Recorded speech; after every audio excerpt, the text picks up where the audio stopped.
তুই আমি কি করবো? আমি এটা জ্বালাচ্ছি, তুই মার। আরে সে কর ব্যাং। আমি এমনি মোমবাতি নিয়ে আসতে বলেছি, এইসব নিয়ে এসে জুটেছি।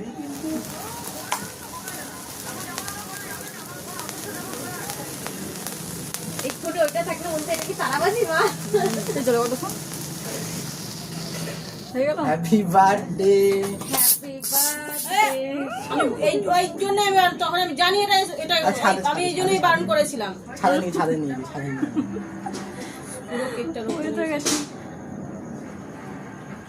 এটা বাটারস্কচ আর চকলেট ফ্লেভার। পুরো সাবানের এটা কেকটার মধ্যে পুরো ভর্তি। এলাম না কি তুমি করেনি। কেক আমার করেনি, আমি কি অন্ধ? এই হালকা ছেড়ে যা, হালকা চলে মুখে নিয়ে বাইরে নিয়ে গিয়ে বাইরে নিয়ে গিয়ে ছাদে গিয়ে নিয়ে রাস্তায় বেরোনোর সময় বলবে ওর জন্মদিন ঘরে রাস্তায়